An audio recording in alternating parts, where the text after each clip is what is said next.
dalam diri saya, bongkahan batu itu menjadi sebuah berlian. Beliau melihat potensi itu dalam diri saya, dia mengarahkan untuk mengikuti kursus, membelikan buku-buku, terus mengarahkan saya untuk menemukan potensi saya. Jadi dua ya, karakter dan sebenarnya potensi, dan itu potensi bisa jadi tanggung jawab orang tua juga. Iya. Jadi orang tua harus melihat passion anaknya nih kemana. Nah, gitu. Itu tahun berapa itu, Mbak? Saya kelas 1 setelah selesai SMP itu ibu saya sudah mulai kelas 3 SMP itu ibu saya sudah mulai mengarahkan saya ke arah situ karena dia melihat potensi saya. Berarti itu tahunnya udah tahun lalu banget ya. Soalnya kan biasanya kalau orang tua kan dia taunya harus sekolah gitu kan. Bahkan lesin itu justru nggak bisa. Iya. Jadi misalnya saya nggak bisa matematika nih. Lesin matematika ya. Nggak mungkin kalau ibu-ibu tuh kayak oke kamu lesin keluar gitu. Ibu saya alhamdulillah seorang visioner ya, walaupun beliau bukan seseorang yang maksudnya terlalu berpendidikan sangat tinggi, tidak, tapi memang beliau seorang visioner. Nah, setelah ibu saya melihat potensi saya itu, beliau mengasahnya dan terus sampai akhirnya saya punya visi ke depan bahwa saya ingin jadi orang yang bisa membuat kue, sehingga saya memilih NHI tadi. Tapi karena kendala ya ini Allah punya cerita lain gitu kan ya. Dia akhirnya saya tetap di Lampung mencari nafkah buat keluarga, tapi alhamdulillah usaha terus berkembang. Nah, karena cita-cita saya itu untuk belajar secara profesional, secara formal tentang membuat kue ini tidak tercapai, jadi saya punya dendam.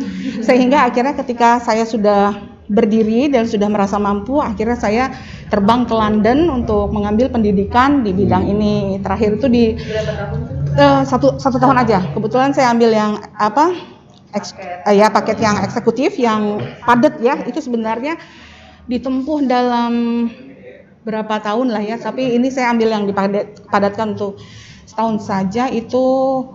Saya kursusnya di situ cuma 6 bulan. Padahal itu untuk 9 bulan gitu. Tapi saya setahun ada di London, itu di Le Cordon Bleu. Institut Le Cordon Bleu di London yang sebenarnya pusatnya ada di Paris. Tapi saya pikir, saya mau belajar bahasanya susah. Akhirnya saya pergi ke Le Cordon Bleu. Nah, itu yang keahlian saya, insya Allah datangnya dari situ. Tapi ilmu ada di mana-mana. Kalau sekarang masyarakat Lampung mengenal arem-arem sultan yang sempat hits itu. Arem-arem itu saya belajar bukan dari mana-mana, tapi dari karyawan yang mencuci baju di rumah. Ini luar biasa ya, bikin penasaran. Kayak ceritanya bener-bener gimana sinetron ya? Bukan. Banyak dapat inspirasi dari lingkungan sekitar. Gitu. Dari tadi kan di awal yang memang nggak boleh main dari kecil gitu kan. Akhirnya mainnya ke dapur. Ternyata di dapur itu dapat satu inspirasi yang akhirnya menumbuhkan passion saya di sini nih gitu. Nah, kalau boleh tahu, kue pertama yang dijual itu kue apa? Lapis legit itu. Lapis legit. Jadi kalau bulan puasa itu saya mulai menawarkan guru-guru saya di sekolah. Saya ke sekolah bawa kue loh, jualan gitu. Saya tawarkan guru saya. Nah, kalau sekarang kan tadi kita bicara soal endorse ya. Jadi saya tuh tidak tahu kan. Dulu mana ngerti ya bisnisnya, tapi waktu itu saya belajar, saya nggak tahu saya dapat dari mana inspirasi itu, tapi ketika saya mempelajari bisnis, saya tahu, rupanya yang saya lakukan dulu tuh ini. Jadi saya melihat seorang guru yang cantik, yang bicara luwes dan itu menjadi idola semua orang, baik murid-murid maupun teman-temannya. Pakaiannya menarik, pokoknya dia menarik dimanapun. Saya berpikir dia yang akan saya suruh jualan ke saya. Kalau sekarang namanya endorse ya. Endorsement itu sudah ada dari zaman dahulu, cuma kita nggak tahu namanya. Lalu saya dekati guru saya itu, saya bilang, ibu mau cicip kue nggak? Cicip kue lapis legit tuh. Terus macam-macam lapis legit saya bawa. Terus ibu mau nggak bantu saya jualan? Kalau ibu laku 10, ibu dapat 1. Basic negotiation. Jadi ini garis bawah lagi nih. Nah, kalau seandainya kita pembisnis dan kita ada pada level starting point, yang harus kita pelajari adalah satu, basic negotiation dan selling skill. Bagaimana menjual dan bagaimana bernegosiasi. Itu dulu. Jangan pusing-pusing mau belajar tentang how to branding your items, your products. No need, ya kan? Nggak usah belajar tentang marketing ribet-ribet. Basic aja dulu itu. Nah, itu sih. Oke, luar biasa nih, menarik banget ya Mbak Vio Tribuners. Ternyata jadi gini, mungkin Tribuners di rumah juga ada jadi gini, setiap permasalahan di kita, bagaimana kita menyikapinya, mungkin itu akan menjadi satu jalan keluar terbaik untuk diri kita kali ya, gitu ya. Ini luar biasa loh ceritanya. Jadi bisa jadi peluang loh. Ternyata, dan sampai sekarang orang, nah cuman masih jadi penasaran saya nih Mbak Yusi. Akmal itu apa? Kan ini si Akmal nih. Nah kalau Yusi kan dari nama mbaknya, Akmalnya ini dari mana nih? Nah kalau boleh tahu nih, ini penasaran saya. Saya suka ditanya nih, Bu Yusi itu istri Pak Akmal yang di sana ya, istrinya Akmal yang ini ya. Saya ketawa, sebagai seorang muslim, nama yang terbaik yang ada di belakang nama seorang muslimah adalah nama ayahnya. Jadi Akmal itu adalah nama ayah saya. Jadi insya Allah berkah ya. Amin. Ya, dan kelihatan berkahnya kok ya sekarang. Amin. Amin. Seperti ini gitu kan. Nah, Tribuners, tadi kita udah ngobrol lumayan panjang, tapi kita nggak akan habisin dulu obrolan itu sama Mbak Yusi. Ya. Iya, bagi-bagi. Kita akan bertanya lagi sama narasumber kita satunya nih. Ada Mbak siapa Mbak? Andita. Oh, saya ini kalau sama perempuan suka lupa nama. Kalau sama laki saya ingat. Agak beda ya. Mbak Andita nih.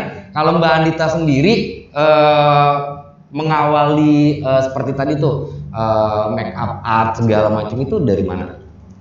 Oke, sebelumnya sebenarnya hampir sama sih sama Mbak Yusi Akmal. Jadi kayak modal tuh bukan, mungkin banyak juga yang ngomong kayak aduh Andita mah modalnya dimodalin bapaknya, karena mungkin gitu kan banyak pasti ya. Cuman bener banget yang harus digarisbawahi tadi, ternyata bukan hanya uang untuk modal utama dari bisnis, tapi memang skill atau potensial yang harus benar-benar kita asah gitu loh. Jadi benar juga kata Mbak Yusi, untuk sekarang tuh untuk belajar bisnis pun di mana-mana. Begitupun aku juga. Jadi dulu mungkin kalau dari awal dulu aku jelasin MUA, aku jadi MUA dulu. Jadi aku dulu tuh aku juga hukum. Oh iya, sama dong kita. Satu alma mater ya gitu ya. Satu alma mater juga. Sama hukum, saya juga hukum. Jadi dulu tuh emang aku tuh bedanya gini, mungkin kalau orang tua aku mereka lebih ke bener-bener ke yang fokuskan ke pelajaran gitu ya. Kalau Mbak Yusi kan orangnya orang tuanya benar-benar tapi kalau aku benar-benar orang tuanya benar-benar fokus ke pelajaran yang sebenarnya harusnya aku tuh sebenarnya ditaruhkan di seni. Padahal waktu zaman SD aku tuh udah tahu banget aku pengennya kemana, aku pengennya ke IKJ. Iya, tapi di IKJ itu kata papaku yang ibaratnya masih taunya ya kamu harus benar-benar belajar yang benar-benar belajar gitu kan. Papa nggak ngebolehin. Aku di IKJ waktu SD kelas 6 tuh udah tahu aku tuh pengen kemana. Kalau zaman dulu tuh ada broadcasting, aku harus pengen masuk banget ke sana gitu. Tapi ternyata orang tua berkata lain. Jadi akhirnya aku mau nggak mau nggak ada yang support untuk itu. Jadi aku ikutin mau kata papa mama aku seperti apa. Yang akhirnya aku tadinya mau dimasukin juga ke kedokteran, tapi karena aku tahu potensi aku nggak mungkin sampai sana. Jadi aku minta untuk ke hukum aja. Kataku aku mau ambil hukum, akhirnya diperbolehkan juga di hukum. Nah, dari aku lulus di Universitas Lampung, aku punya pacar yang lumayan lama juga. Akhirnya aku papaku bilang udah nikah aja. Pada saat itu aku belum punya kerjaan. Jadi kan mau nggak mau kan aku tuh pengennya tuh punya penghasilan. Tapi karena papa ngomong udah nggak apa-apa kerja tuh bisa belakangan. Aku nangis mau dinikahin sama pacarku sendiri. Karena aku ngerasa aku belum menghasilkan gitu, dan aku nggak mau cuma minta sama suami gitu, apa minta sama suami aku nggak mau gitu. Jadi aku pengennya mandiri gitu. Sampai akhirnya aku nurutin, sampai ada yang aku katanya udah turutin aja omongan papa, insya Allah orang tua tuh omongannya nggak pernah salah. Oke, aku ikutin tuh. Sampai akhirnya sempat 6 bulan tuh aku ngerasa kayak aduh gue minta duit mulu nih sama laki gue.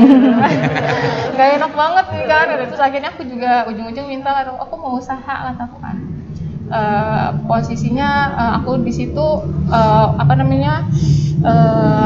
gaji suami aku kita tabung semua, benar-benar kita tabung dan benar-benar dikasih 700.000 untuk per bulannya.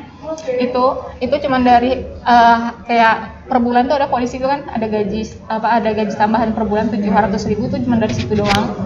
Tapi aku minta uang 2 juta untuk aku belajar di make up gitu loh, untuk belajar aku private make up selama 3 bulan. Kalau 14 itu YouTube dalam make up tuh belum ada sama sekali. Gitu. Jadi mau nggak mau kita harus private kan. Jadi aku dikasih modal sama suamiku 2 juta, tapi nggak berhenti di situ aja untuk kayak oh ya langsung aja jadi make up artist, nggak segampang itu. Kan belum tentu usaha yang kita kasih, misal kayak ngeluarin modal uang banyak, belum tentu jalan banyak kan. Nah itu juga yang aku bilang, aku di sana aku berusaha bukan untuk private, tapi aku berusaha jadi karyawan. Jadi aku belajar di suatu, kalau sekarang mungkin ada Raja Foto yang kalau misalnya kita datang, kita mau foto terus di make upin dulu. Jadi aku tuh bukan private, aku mintanya sama si orang foto di studi foto itu, aku pengen jadi karyawan. Jadi selama 3 bulan aku jadi karyawan di sana untuk bantuin mereka untuk make up. Gitu setiap hari aku datang gitu. Jadi bukan iya, benar, tapi bukan benar-benar kayak private yang zaman-zaman sekarang tuh yang kayak alis gini nih segala macam, itu enggak. Tapi aku benar-benar jadi karyawan, kayak karyawan benar-benar di sana, dan mereka aku make upin, mereka foto. Ada customer datang, aku make upin, terus mereka foto gitu selama 3 bulan. Itulah berubah sekarang, makanya aku sampai sekarang alhamdulillah 2014 mungkin makeup artist belum ada, jadi lumayan gampang untuk mencapai target menjadi makeup artisnya gitu. Jadi dari situlah berawal aku jadi makeup artist gitu. Support. Udah make upin siapa aja nih? Kalau untuk make upin siapanya aja sih, kalau maksudnya mungkin ada public figure atau ini di Lampung atau di mana gitu yang pernah.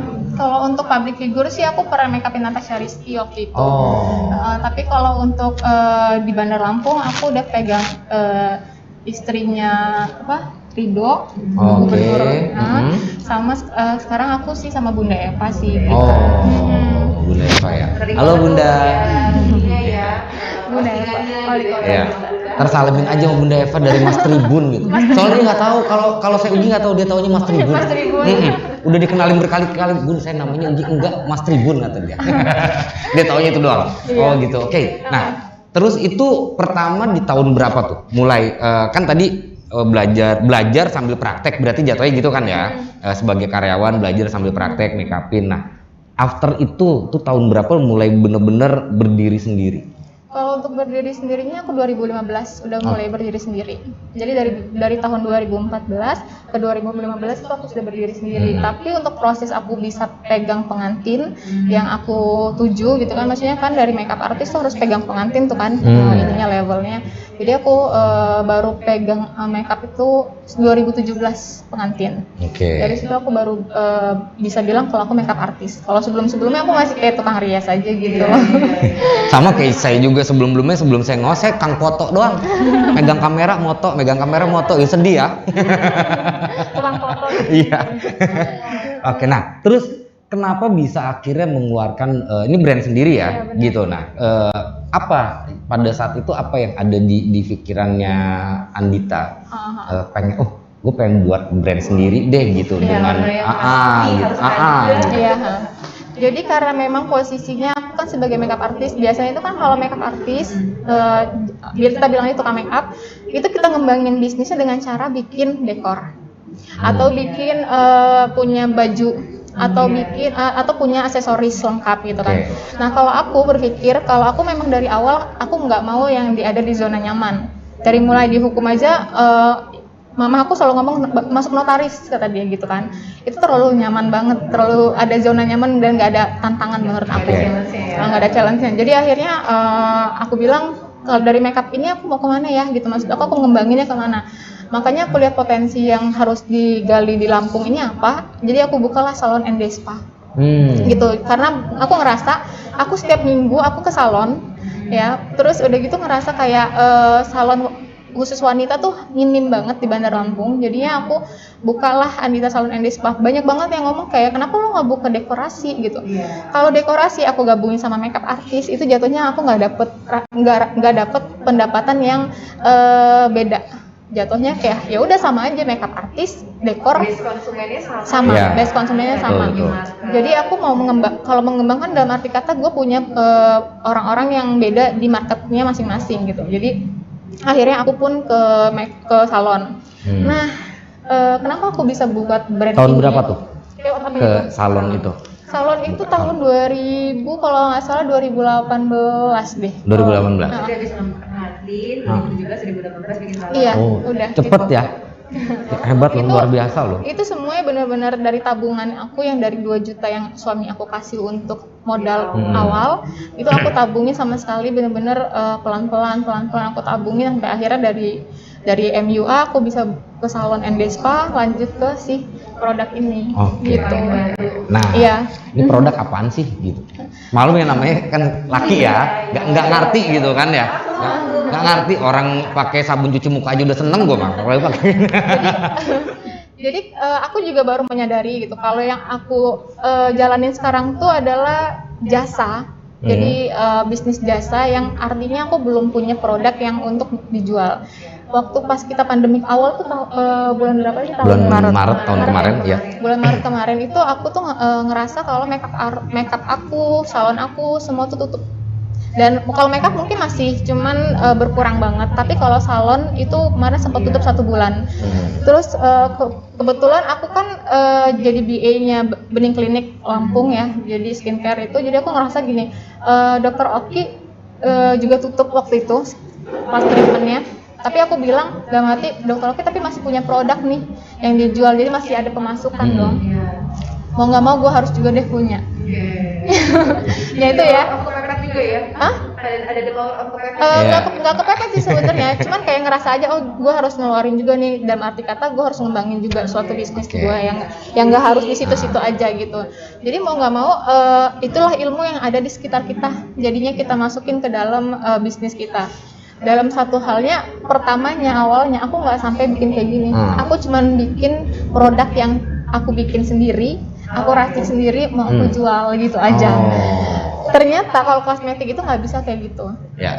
Ternyata kosmetik itu perlu adanya BPOM, perlu adanya bla bla bla lah, apa segala macam itu harus banyak ada. regulasi yang harus dipenuhi ya. Jadi aku kasih yang namanya teman aku tuh Dokter Risa ya, ada Dokter Risa, istri Dokter Zul. Jadi aku bilang, Kak, aku minggu depan aku mau launching produk, aku bilang. Waktu itu aku bikin lip gloss, tapi aku racik. Jadi aku beli barang-barangnya itu di Shopee gitu kan, di e-commerce, terus aku beli taupe-nya, terus aku bikin warnanya, terus aku racik gitu. Terus dia bilang, lo mau bikin kayak gini loh katanya, nggak ada BPOM-nya, gila lo katanya. Gue dibilang gila tuh kan katanya. Terus gimana dong Kak? Yaudah gue kasih tahu deh pabriknya. Jadi akhirnya dia kasih tahu pabriknya, disitulah aku mulai dikasih jalan sama Dokter Risa untuk buat kosmetik ini.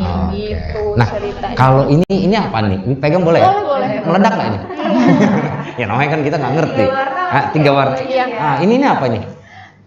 Ini namanya lip cream. Lip cream untuk di bibir ya? Iya, untuk di bibir. Kalau zaman dulu kan lipstick tuh, ya kan lipstick yang diputer gitu Iya, aja. iya. Habis itu udah gitu. Itu kan. waktu kecil dimarahin terus tuh. Pakai ini.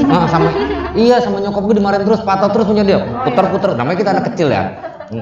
Nah, kalau sekarang tuh emang banyaknya sekarang tuh benar-benar tutup gini ya, pakai lip cream. Jadi orang-orang milenial tuh sukanya yang benar-benar ada kuasnya di dalamnya gitu. Jadi aku buat ini pertama kali kenapa nggak bedak dulu ataupun eyeshadow dulu ataupun yang lainnya dulu, kenapa harus lip cream dulu? Karena perempuan punya lipstick 2, 3, 4 di rumah, tetap kalau ngeliat ada yang cantik, yang mungil, yang manis, itu pasti gatel mau beli lagi ya. Makanya orang rumah nggak perlu gue ajak ke tempat kosmetik, banyak yang mau. Apalagi kalau udah sore-sore ya, paket gitu. Aduh, bini gue belanja apa lagi? Ya, jadi kalau misalnya untuk pemasarannya nggak terlalu susah, untuk terlalu sulit untuk penjualan lipstick gitu. Karena kalau lipstick perempuan tuh ngelihat yang lucu aja udah langsung tanpa basa-basi bakal beli. Apalagi kan Adit juga kayaknya ngebungkus ya. Iya. Oke. Terus packagingnya juga oke. Nah, cuman kenapa namanya After Beauty? Oke. After beauty berarti setelah cantik ya. Oke. Iya. Kenapa Jadi gini, aku juga sempet sama banget sama Mbak Yusi, kayak aku malu kalau namanya Yusi ya kan Mbak. Kenapa ya Mbak kayak gitu, kayak nggak pede ya Mbak. Nah salon aku pun juga sempat juga, aku tadinya nggak mau namanya Andita Irianto karena aku kurang pede gitu kan. Tapi ya teman aku ngomong enggak, namanya harus Andita Irianto. Oke. Nah, apa itu mungkin aku ingin, tapi kenapa lipstick aku nggak namanya Andita Irianto, padahal nama lo kejual banget tuh, komersil banget, mungkin orang-orang pas ngomongnya gitu. Tapi yang aku fokusin itu, aku bukan jual di Bandar Lampung aja, tapi aku jualnya nasional di seluruh Indonesia. Ketika orang namanya Andita Irianto, mereka bukan fokus ke kosmetiknya, tapi bukan fokus ke produknya, tapi dia ngomong, ini siapa Andita Irianto? Iya. Gitu langsung ke personnya jadinya. Iya, jadi aku benar-benar iya, karena aku ada target nasional. Mungkin di sini di Lampung nama Andita Irianto mungkin ya udah familiar gitu kan. Cuman kalau misal di Indonesia bagian tengah, bagian segala macam, nama Andita Irianto mungkin orang siapa nih gitu kan ya. Jadi makanya aku bikin After Beauty tanpa ada embel-embel nama aku, karena itu biar long lasting aja. Karena setiap yang aku lihat kayak artis ataupun influencer yang buat kosmetik dengan embel-embel namanya, mereka agak kurang pemasaran dan komersialnya agak nggak masuk gitu. Jadi untuk brandingnya, untuk belajar sama itu juga sih yang lagi hits juga, salah satu kosmetik yang pasangan baru yang namanya Estir gitu ya. Iya. Oh, itu juga hits karena tidak juga ada namanya. Kita juga baru tahu, oh iya yang punya gitu. Oh iya, Betul. benar, itu benar. Nah, dia sebelum menikah sih sebenarnya. Makanya kan aku bilang kalau dia untuk brandingnya tanpa harus ada embel-embel nama, dia jalan terus gitu. Mungkin orang-orang mengira ya udah pakai nama lu tuh bakalan orang tuh laku gitu, tapi kan nggak semuanya orang suka sama kita, ya kan? Mau kita baik, mau kita mau berusaha baik seperti apapun juga orang kan ada yang pasti ada yang dongkol, ada yang iri dan segala macam. Pro kontra itu selalu ada lah ya. Makanya aku buat netral, namanya After Beauty gitu. Keren tuh namanya. Sebenarnya namanya memang apa ya? Kayaknya langsung nancep aja sih. After Beauty gitu kan ya, kayaknya. Gimana gitu ya, langsung nancep banget. Nah, ini seru banget. Kalau boleh tahu, nah, kita bicara usia dikit boleh dong ya. Nah, kalau Mbak Andita sendiri usianya berapa sekarang? Usia aku mau masuk 29 tahun. 29 tahun tuh. Sobat Ima dan Tribuners semua 29 tahun ya, udah kayak begini. Gue 29 tahun dulu ngapain ya? Kok jadi malu gini ya? Itu luar biasa banget. Hari ini memang kita dapat banyak banget inspirasi yang menarik ya dari narasumber kita di sini. Ada Mbak Yusi, ada Mbak Andita ya. Nah, punya sisi yang berbeda nih untuk menjalankan bisnisnya masing-masing, gitu kan.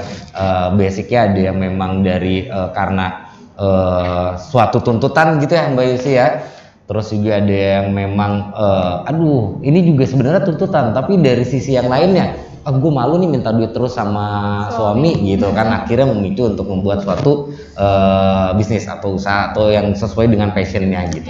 Nah, kembali ke Mbak Yusi nih, Mbak, perjalanan Yusi Akmal sendiri sampai dengan ke titik saat ini itu butuh waktu berapa lama pada saat itu?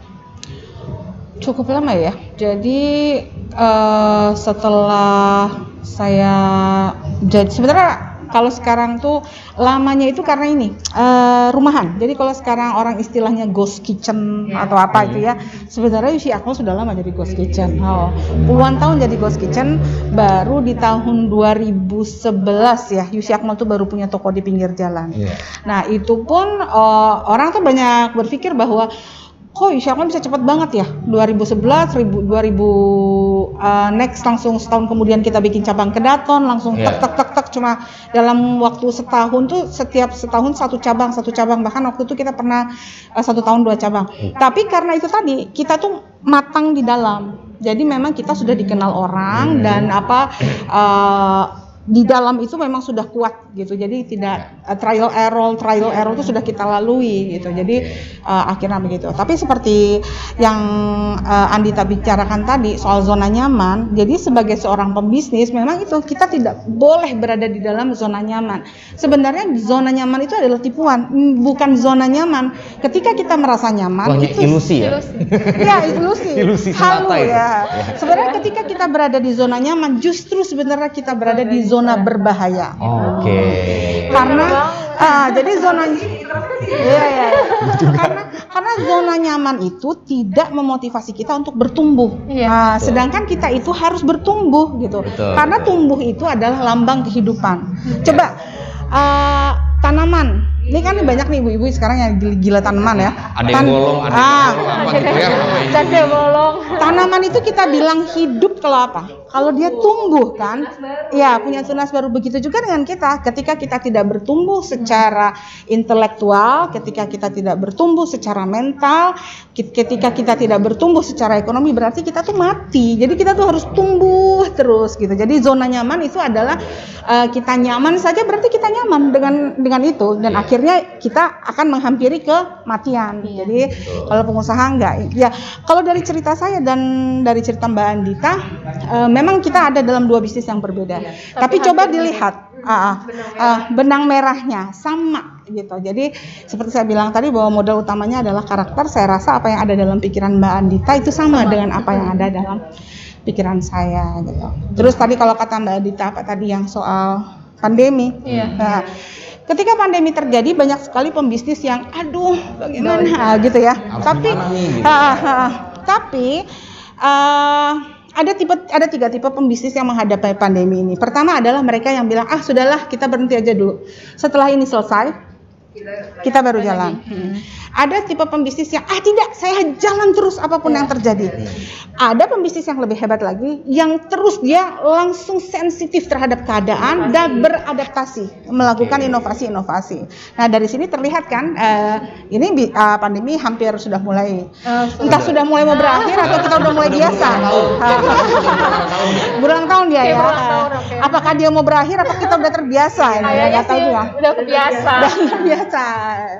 Nah jadi itu di situ terlihat kan, saya justru ketika kita menghadapi kesulitan, jangan kita fokus dengan kesulitan itu ya sebagai pembisnis ya. Orang yang akan fokus dengan kesulitan itu menghabiskan energinya untuk sesuatu yang tidak ada value-nya gitu.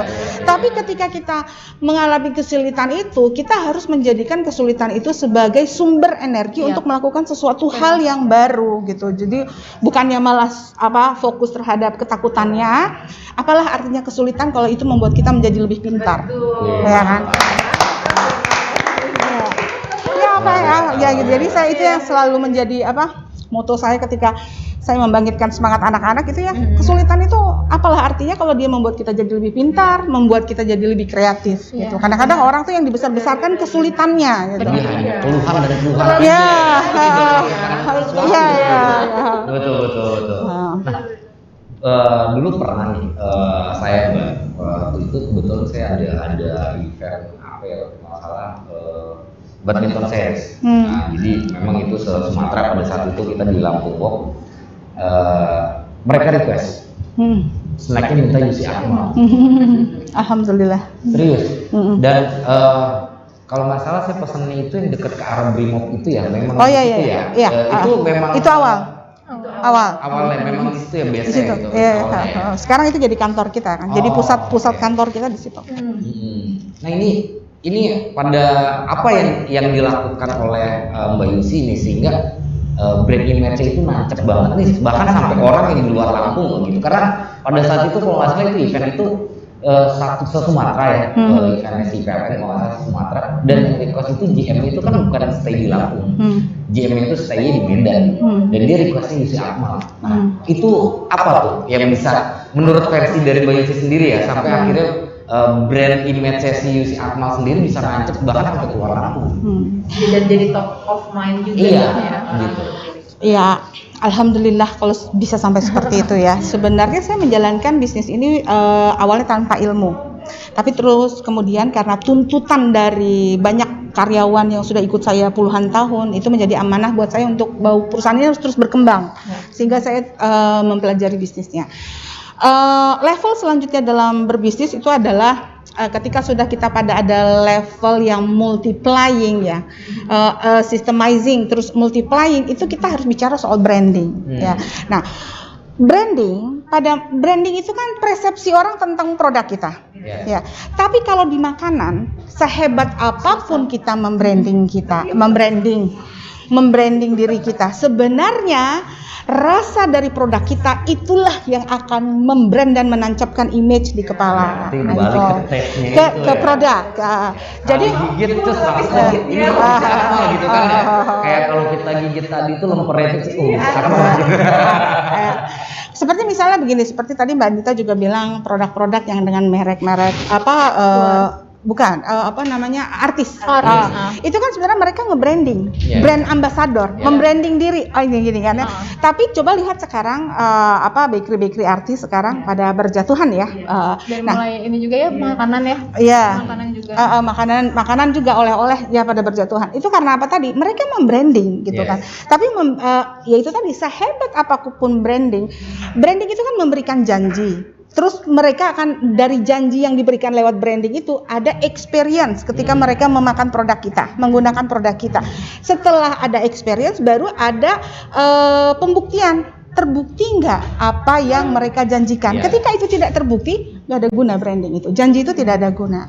Jadi pesan saya buat teman-teman yang mungkin teman-teman muda lah, hebat-hebat sekarang ini, ketika kita bicara soal bisnis dan kita mempelajari tentang branding, yang pertama harus diingat adalah bahwa brand yang pertama itu muncul dari apa? Produk kita. Bagaimana produk kita? Bagaimana experience dari customer setelah menggunakan produk kita itu. Jujur sih. Iya. Benar banget. Betul. Gitu. Malahan bukan cuman kita happy aja makanya gitu ya teman-teman, tapi bagaimana kita juga akhirnya bisa sharing juga word of mouth, teman-teman yang lain bisa juga bahasanya word of mouth ya. Makin banyak orang yang suka dan kita juga mau merekomendasikan. Karena promosi dari mulut ke mulut itu yang lebih luar biasa. Itu akan lebih masif. Makanya jangan sampai mulut ke mulut ini yang negatif, nah itu lumayan menurut saya positif kan. Jadi aku tuh penasaran ya, sempet pernah nggak sih bikin satu produk atau inovasi gagal? Nah itu sering. Jadi produk itu nggak selalu, maksudnya kita misalnya pai pisang dicoba. Sebelum pai pisang ini saya coba beratus-ratus kali barangkali produk yang saya gunakan untuk menjadi ikon Lampung, tapi nggak jadi. Contohnya saya pernah bikin lapis legit pisang, saya pernah mencoba dengan brownies pisang, tapi tidak jadi. Nah, nggak kedengaran kan, pai pisang. Pai pisang ini dulu dijual 20 biji, tidak laku sama sekali. Terus packaging kita branding dia sebagai oleh-oleh, kita kasih kemasan yang bagus, kita mulai yaitu tadi endorse. Kita ini tapi itu tadi itu semua adalah janji kita. Tapi ketika dimakan customer makan, experience-nya tidak dapat, mereka tidak akan kembali. Nah, setelah dia dapat, dia akan menjadi loyal customers. Nah, seperti apa yang dibilang tadi sama Mbak Vio, setelah jadi loyal customer, ketika dia puas, dia akan menjadi brand ambassador kita. Coba, nggak perlu duit banyak kan? Betul. Jadi ya itu inspiratif banget ya. Ternyata kuliahnya di hukum. Usahanya kue gitu ya. Tapi marketingnya jago. Ini tuh biasa ya. Jarang orang yang biasanya memang bisnis tuh karena itu jalanin aja dulu. Tapi tadi ternyata saya belajar di beberapa sesi ini, orang yang bisnisnya memang punya ilmunya itu memang beda lah. Betul. Beda ya. Dan banyak bisa menginspirasi, bisa cerita, dan bisa ngajarin. Betul. Bisa mendevelop juga gitu pada akhirnya. Kayak tadi kan beberapa note itu udah banyak banget. Garis bawah ini. Dari tadi karakter gitu ya. Soal tadi apa sih yang dasar-dasarnya kayak bisa lebih ke negosiasi basic. Kemudian juga tadi juga kayak belajar ke Adit juga yang memang benar-benar harus tulus, experience-nya juga dapat. Step pertamanya itu apa dulu, kemudian kedua masuk ke step yang kedua gitu. Terus belajar juga tadi dari new customer gimana caranya bikinnya jadi repeat pertama. Dan repeat pertama bikin repeat kedua, akhirnya jadi loyal dan dia bisa jadi brand ambassador. Betul. Biasa ya. Ya itu target branding, target marketing kita itu. Oke. Nah, mungkin kita akan coba ajak Tribuners atau juga Sobat Iman di rumah maupun juga yang di Zoom ya, kalau ingin bertanya boleh langsung di kolom komentarnya FB-nya Tribun Lampung atau juga di YouTube-nya Tribun Lampung. atau bisa di kolom chatnya di Zoom-nya kita. Nah, kalau udah ada pertanyaannya boleh dikasih. Udah ada yang bertanya belum? Ada nih. Oh, ada. Oke. Dia langsung jawab dia langsung live ini ya. Iya, live Facebook ya. Adit, aku mau fans banget ya gitu ya. Apa namanya sebentar. Oke, Kak Andit, aku Cindy, aku mau fans banget dan hebat banget udah bisa buka After Beauty yang Jova dan teman-teman juga pada datang. Kak, kenapa sih masih tetap mau terus berusaha dan juga ciptain After Beauty padahal dari Mua aja udah keren banget. Thank you, kata Cindy. Thank you pertanyaannya. Thank you. Jawab aja ya. Ya oke, aku jawab aja. Itu bagus banget sih, nice banget pertanyaannya. Kenapa sih nggak dari MU aja, itu udah hebat banget. Seperti yang tadi Mbak Yusi bilang juga, yang namanya tumbuhan itu kan bertumbuh. Sama juga dengan makeup artist. Makeup artist itu juga nanti adanya pertumbuhan yang dinamakan regeneration. Yang artinya nggak selamanya aku ada di makeup artist. Mungkin di umur aku yang 29 tahun ini mungkin masih dibilang fresh untuk megang makeup, untuk memegang muka-muka atau orang-orang untuk dirias. Tapi soon ketika aku ada di umur mungkin 35 tahun atau 40 tahun, makeup artist aku mungkin sudah yang namanya old style. Aku nggak ada yang tahu. Cuman kalau misalnya kenapa aku beralih ke After Beauty? After Beauty itu bakalan membuka sumber daya manusia yang artinya semua fresh graduate yang ingin masuk di After Beauty itu semuanya bisa dari anak-anak muda gitu. Jadi nggak akan ketinggalan zaman. Tapi kalau makeup artist hanya diri aku, tangan aku yang berjalan dan badan aku. Ketika nanti ya kita nggak ada yang tahu ya sehatnya kita, capeknya kita ataupun tumbangnya kita itu kapan. Jadi benar-benar kayak ngerasain kalau misalnya gue harus berhenti ketika nanti umur sekian, tapi gue udah punya dana pensiun. Kita sebagai pembisnis nggak ada yang bayar namanya dana pensiun ya Mbak. Jadi dana pensiun itu yang aku bilang brand ini yang bisa berjalan sendiri dalam arti kata tanpa harus adanya badan aku, tanpa harus adanya tangan aku, mereka mau pakai si produk ini. Tapi kalau makeup artist harus pakai tangan aku, harus pakai badan aku yang harus untuk menghias muka itu gitu ceritanya. Yes. Visioner sih. Masuk akal. Memang betul, ya kan? Kalau dengan kayak gini, ya nggak perlu ada mbaknya. Ini bisa autopilot jalan selama produk ini diminati oleh orang. Nah, ada lagi yang mau bertanya? Ada yang bertanya lagi? Lagi di kopi kayak. Oh, lagi di kopi. Nggak boleh ngopi kan puasa. Nanti bisa WA ke aku ya. Iya, boleh yang mau bertanya. Nah, sebelum atau sambil kita tunggu pertanyaan nih, saya mau tanya kemarin. Untuk sementara ini produknya masih baru ini. Iya, produknya masih baru ini. Setelah ini kira-kira apa yang mau dikeluarkan lagi oleh si After Beauty? Untuk setelahnya mungkin aku share lagi warna karena 3 warna ini kan sebenarnya warna komponen yang harus ada di wanita. Yang pertama ada berarti masih tetap bermain di lips ini ya? Masih kok. Terus kenapa aku mau tambah warna? Karena aku bakal mau fokusin dulu ke lip cream. Emang sebenarnya komponen dari setiap wanita yang adanya base untuk bibir untuk ombre lips, yang kita udah tahu ombre lips itu sebagai semua orang tuh kayak cinta banget sama ombre lips. Terus kayak di situ juga ada warna nude yang warna coklat dan kebanyakan juga orang juga wanita-wanita yang kadang-kadang gue nggak mau terlihat seperti pakai lipstick gitu kan. Nah, jadi aku bikinnya juga yang nude coklat dan di situ juga ada warna merah yang pasti ibu-ibu yang umur sekitar 40 sampai 45 tahun itu pasti makainya warna merah, nggak mau ya yang biar gincu-gincu gitu ya. Kalau zaman dulu ya bahasanya gincu kan gitu ya. Iya, dikasih gincu diajak ke apa udah seneng ya. Jadi warna merah pun juga ini bisa combine untuk si ombre lipsnya itu. Jadi 3 warna ini komponen yang memang harus dipunyai sama wanita sih gitu. Ya, kalau gitu. Berarti lebih ke variasi ini ya. Iya, variasi warna variasi warna ya. Jadi untuk sementara masih tetap di lip cream ini. Cuman akan ada varian warna-warna lainnya. Sebenarnya sih banyak sih yang udah ada. Cuman, ya. Cuman belum aku berani omongin karena biar penasaran aja biar semakin penasaran kan nanti semakin gregetan biasanya. Jadi postingan terus. Gitu. Nah, ini ada medsosnya nggak? Maksudnya? Ada akun media sosial nggak? Instagramnya? kita ada pelatihan, baik pelatihan pembuatan kuenya maupun pelatihan dan training-training lainnya. Jadi itu namanya UC Akmal Berdaya. Kalau memang berminat silakan aja bawa produknya, coba ke UC Akmal Dahlia 10 di kantor UC Akmal yang pertama.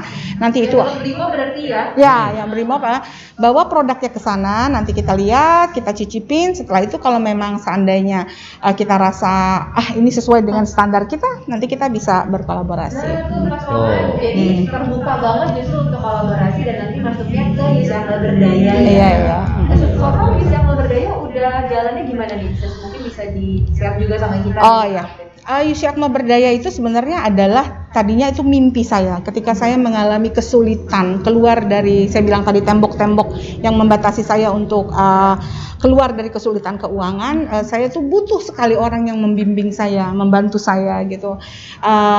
Ya alhamdulillah akhirnya Allah tunjukkan jalan gitu. Jadi atas dasar itu ketika posisi UC Akmal sudah sampai, bukan zona nyaman ya, sudah sampai pada fase yang ini, saya berpikir bahwa ini saat ini saya mau mewujudkan mimpi saya untuk merangkul mereka yang memang industri di rumah gitu ya, untuk bisa meningkatkan dirinya.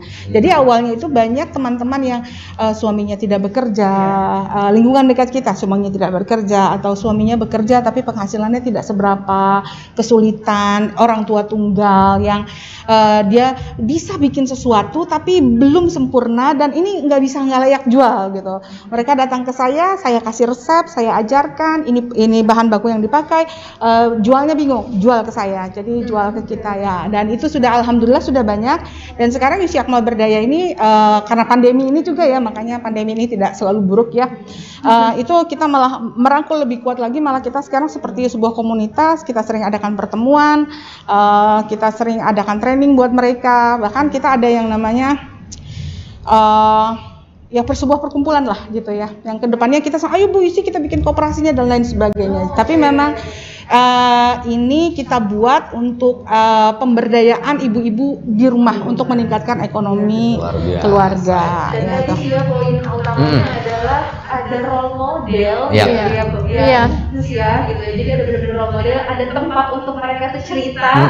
Semuanya kadang-kadang tuh apa ya? Kayak saya juga mulai buat produksi apa di rumah kecil-kecilan, terus kita bingung ini mau gimana duluan ya, mau mikir packaging itu PR. Ini mau diapain ya gitu kan? Gimana ya tadi kita nanya ke Risa gitu, ke Dokter Risa, lu yakin mau kayak gitu? Lu nggak ngakon aja gitu kan? Lu nggak gini aja nggak ya? Oke.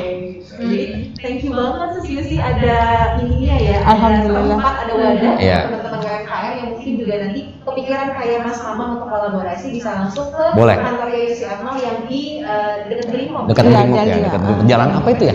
Jalan Dahlia. Jalan Dahlia, ya, Jalan Dahlia. Betul. Di situ ada kelihatan kok. Kalau dari Brimob mau ke arah yang bawah flyover itu belok kanan kan, nanti dia sebelah kiri. Gitu. Kalau belum diganti catnya warna coklat kalau nggak salah Pak. Jadi kalau seandainya teman-teman tuh kan suka bilang, oh produk UC Akmal itu bukan produk UC Akmal semua. Jadi ya memang bukan. Tapi jangan khawatir, itu bukan sekedar titipan konsinyasi. Mereka yang ada di UC Akmal itu yang produk basahnya ya, kecuali kalau produk-produk yang kering seperti ini, itu adalah produk UC Akmal Berdaya. Artinya mereka itu dalam bimbingan, dalam pengawasan kita, baik secara kualitas bahan baku maupun pengerjaan. Maksudnya aku potong, aku sempet tuh ya pernah. Jadi aku tuh pengen banget yang namanya gemblong waktu itu. Ya. Jadi kan aku tuh memang kan orang Jakarta itu. Jadi kan kalau misal ke Bandung tuh suka ada gemblong yang di jalan-jalan tuh ya jualan. Jadi aku tuh kayak kangen banget gitu. Tiba-tiba tuh kayak aku langsung beli di Shopee gitu. Jadi beli gemblong terus aku share, terus ternyata ada orang yang bisa bikin gemblong itu. Terus dia kasih aku, terus aku bilang gila ini enak banget, lembut tapi kurang gula. Terus aku bilang ini kurang gula. Dia ulang lagi kirim ke aku. Aku bilang ini enak banget. Terus aku bilang akhirnya tuh gemblong tuh menyeluruh tuh di Lampung lagi hits. Aku bilang coba kamu ke Mbak Yusi Akmal, kataku kan, Mbak Yusi Akmal daripada kamu ngejualin sendiri, kataku kan, mending kamu kasih produknya Mbak Yusi Akmal. Ternyata dia mencoba, dan Mbak Yusi Akmal tuh bener-bener bukan hanya sekedar kayak ya udah saya ambil gitu, enggak, tapi dia perlu ada dinas kesehatan dan lain-lainnya. Itu tuh bener-bener menurut aku walaupun itu sulit, tapi kualitasnya yang dijaga sama Yusi Akmal dan orang untuk menjual si gemblong itu jadi ituan tuh bakal acuan nanti tuh untuk pembelian yang ternyata memang ada ininya gitu loh, ada pedomannya gitu. Jadi aku pikir Mbak Yusi ini terbaik. Amin. Keren, Mudah-mudahan berdoa ya. Jadi memang Yusyakma Berda itu bukan sekedar konsinyasi titip-titip aja. Kita bantu mereka untuk mendapatkan PIRT, kita bantu mereka, kita kasih jalan mereka untuk ke MUI dan lain sebagainya. Jadi bukan sekedar titip-titip aja gitu. Kita punya program-programnya. Lebih dari itu teman-teman. Pokoknya nggak perlu khawatir deh, nanti bisa ikutan langsung. Amin, mudah-mudahan. Oke, ada lagi dari Francisca di Zoom. Siang Pak, aku mau nanya sama Kak Yusi, kalau kita belum punya basic untuk usaha, tapi pengen usaha, gimana memulainya dan apa tipsnya? Karena sekarang aku masih jadi karyawan di salah satu instansi, dan ngerasa kok kayaknya di zona nyaman belum ada kemajuan. Jadi ini belum memulai usaha dan pengen usaha dan bagaimana menemukan apa sih saya mau usaha apa. Jadi gini, pertama-tama ini ada istilah yang namanya achieve more by doing less. Artinya kita mendapatkan lebih dengan melakukan yang sedikit saja. Bagaimana hal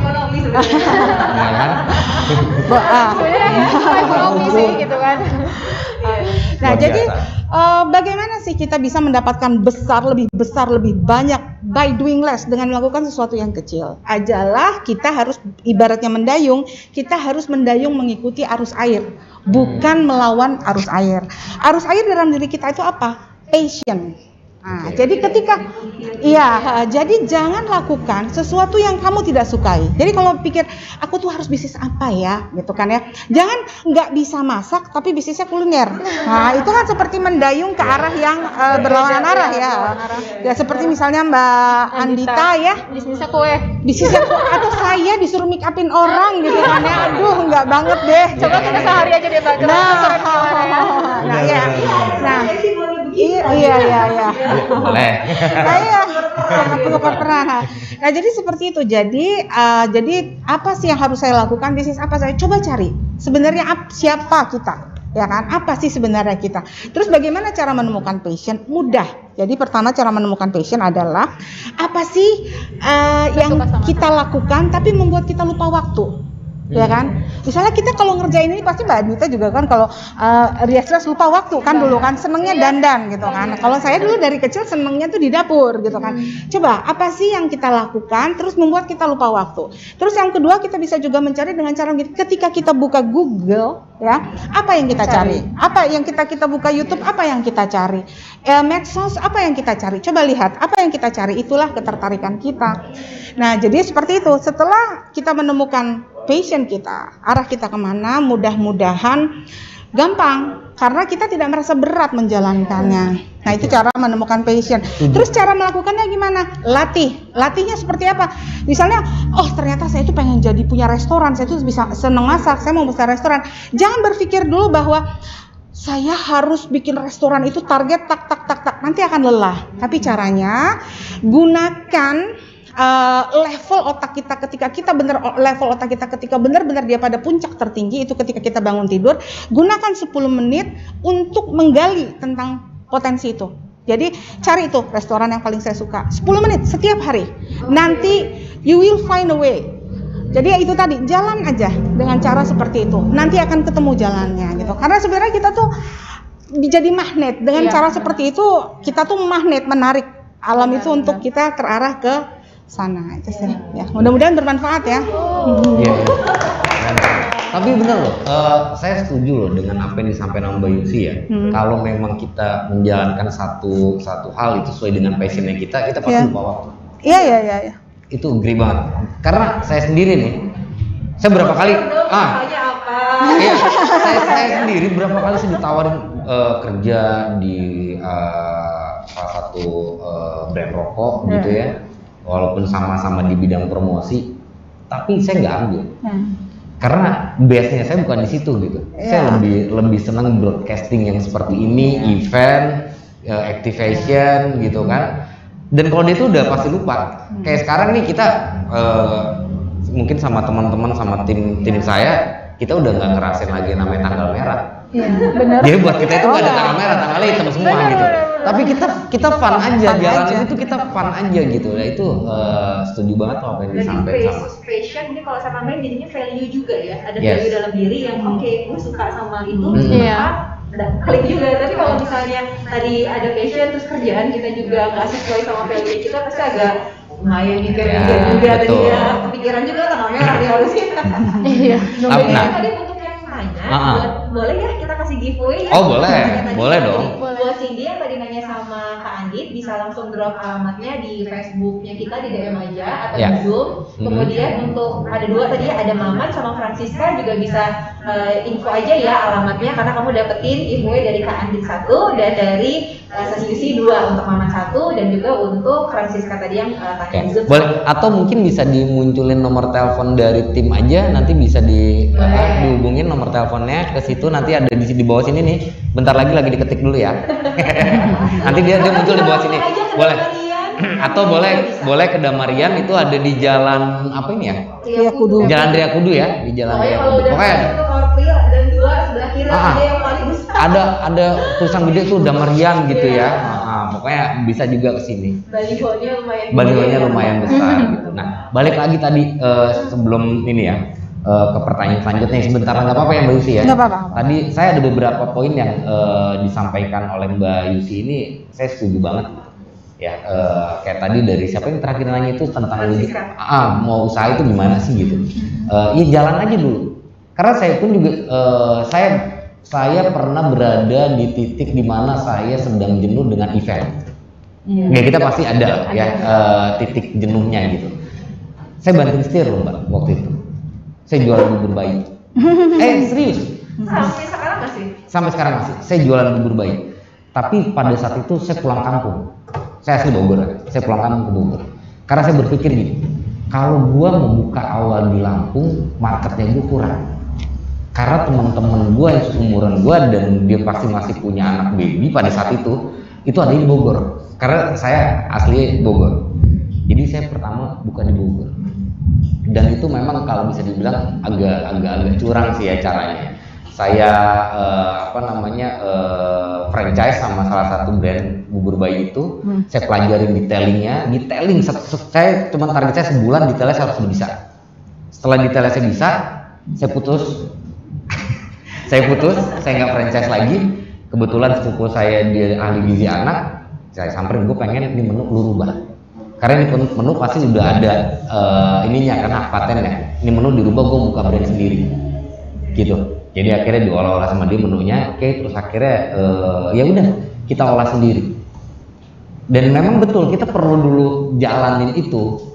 Dan mungkin jauh banget ya dari basicnya saya yang memang di event gitu tiba-tiba kesini, tapi itu nyaman. Maksudnya nyaman itu ternyata gue ada passionnya nih masak kayak gitu beneran. Cowok ya, ngomongin ini hukum tapi pinter ini hukum tapi ini broadcasting pinter masak tuh. Tapi saya juga lulusannya hukum. Saya sekolah tinggi hukum Bandung terusan. Ya itu story-nya bersama sama Mbak Andita. Jadi kita mau ke broadcast nggak dikasih orang tua maksanya hukum. Ya udah daripada nggak dibiayain kan ya, namanya kita waktu itu dibiayain ya, nebeng gitu kan, ya udah kita ikutin aja. Gitu dan bahkan sampai sekarang istri saya sendiri nggak bisa masak itu dulu. Jadi setiap hari masih saya masak. Di sini kan akhirnya saya buka juga di Lampung gitu, di Bogor ada jalan terus saya buka juga di Lampung. Itu setiap hari masih saya masak. Dari jam 3 subuh sampai jam 5 itu baru selesai. Dan setiap hari saya. Jadi itu ternyata passion abang ya. Ternyata itu jadi apa ya? Jadi saya ngerasa ada satu ruang kosong di diri kita ini, di diri saya yang akhirnya terisi gitu. Selain memang kayak hal-hal yang begini ini memang saya suka gitu. Rekening juga jadi keisi ya. Alhamdulillah. Itu ya beda lah itu ya. Tapi jadi kita dapetin satu warna yang berbeda gitu. Akhirnya itu tadi memang betul zona nyaman itu jangan diikutin. Zona bahaya. Iya. Zona nyaman. Terlalu nyaman bahaya. Ada pertanyaan? Jadi ini juga ya. Jadi ingat konsepnya Ikigai ada 4. Jadi kamu memang sukanya di mana, kamu dibayar profesional apa, jadi mana. Itu teman-teman kayaknya harus isi deh, harus temukan gitu. Betul. Ya. Jangan nanti terlena sama seiring waktu akhirnya tadi kita sendiri bingung mana sebenarnya sisi kita yang kosong. Enak banget ketika emang passion, dibayar sama itu, profesional di bidang itu ya kan bahagia banget. Tapi kan tadi ya nggak semuanya empat-empatnya bisa kita penuhi di Ikigai. Jadi ya tadi bisa 2 aja udah cukup, 2-nya kayak abang tadi, 2-nya dapat dari kerjaan, 2-nya dapat dari usaha, it's okay. Yang penting di dalam hari-harian kita juga akhirnya ngejalanin gitu ya. Ya itu juga yang bikin istri gue tuh nggak pernah banyak tanya. Iya, karena itu alhamdulillah semua lagi tuh kalau misalnya. Jadi dia nggak pernah nanya gajinya berapa, enggak nanya dia. Karena itu yang murah, alhamdulillah gue nggak mau tahu gitu, karena aman jadi ya kan kita ya. Nggak, just kidding aja sih, bener ya. Oke. Mungkin ini ya bang ya. Terakhir aku pengen tanya sih ya, dan juga teman-teman di UMKM semua di sini juga pasti nungguin gitu ya. Karena tadi aku juga sempat WA-an sama beberapa UMKM yang binaan dari Bang Adrian ada kayak 200-an gitu ya. Ayo dong gini-gini terus mereka bilang aku tuh malu kalau kesana nanti mau nanyanya apa gitu. Jadi mereka tuh kayak ya nanti aku maksudnya secara bisnis mereka kan masih mungkin apa ya jualnya masih di pasar. Mereka bikin kue juga tapi memang jualan di pasar dan lain-lain. Mereka tuh malu bang. Ya ini aku jujur aja ya. Aku malu gitu kalau misalnya nanti maksudnya aku mau nanyanya apa nanti kayak gini-gini. Jadi teman-teman jangan khawatir, jangan takut, justru di sesi ini kita tuh merangkul semua UMKM. Jadi kita menghadirkan teman-teman yang memang kayak Sesiusi, Andita gitu ya.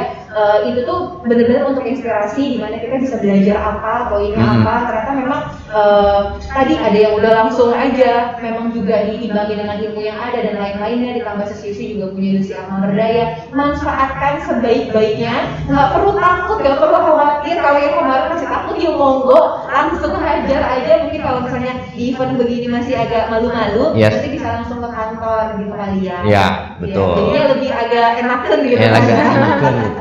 Ya sebetulnya sih nggak perlu malu lah ya. Ya Mbak ya nggak perlu malu karena apa kita justru harus bangga loh dengan apa yang sudah kita hasilkan loh. Karena itu dari apa jeripayah kita, dari hasil kreativitas kita, pemikiran kita akhirnya bisa jadi sesuatu gitu kan. Walaupun mungkin saat ini ada yang sudah levelnya itu mungkin sudah middle, sudah up atau masih ada yang low, tapi itu dari hasil kita itu jadi satu kebanggaan loh gitu.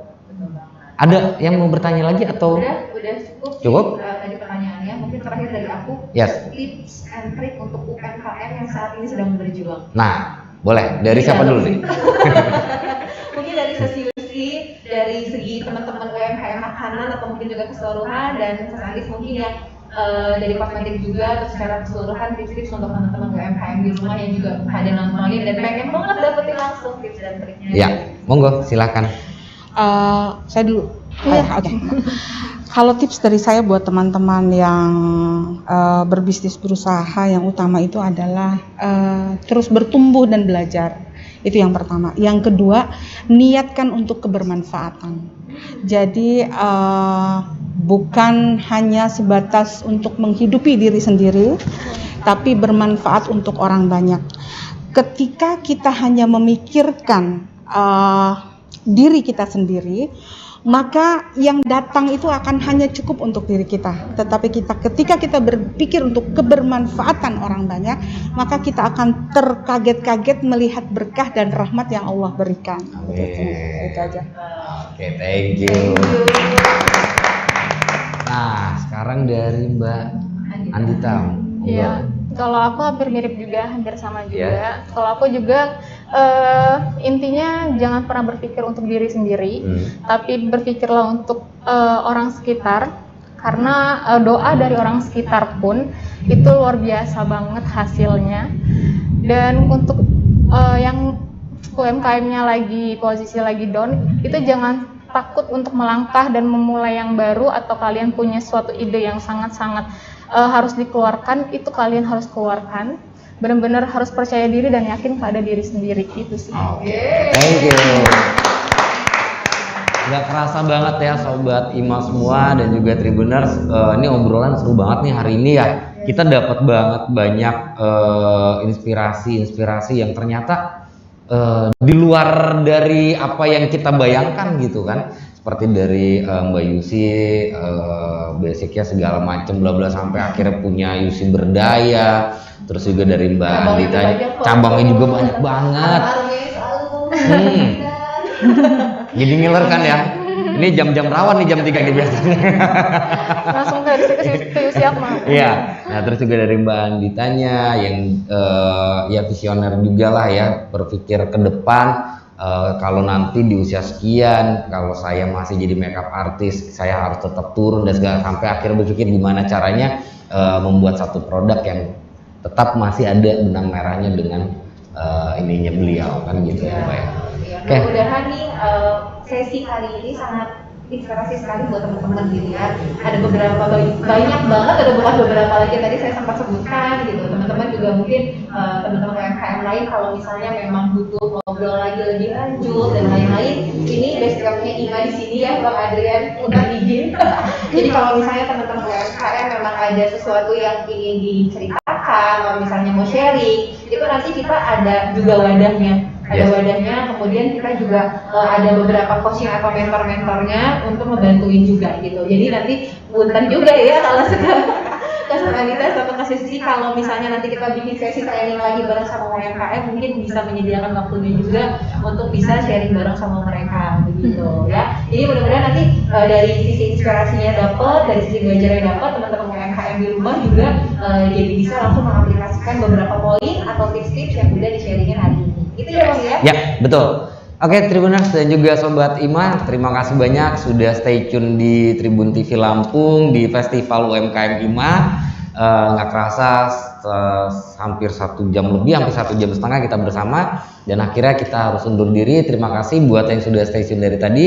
Mohon maaf kalau ada salah-salah kata dari kita semua. Saya Ugi undur diri. Saya Vio. Yusi. Andi Terianto. Mohon undur diri kami semua dan teman-teman semua. Sampai ketemu di Festival UMKM Ima seri selanjutnya. Bye bye.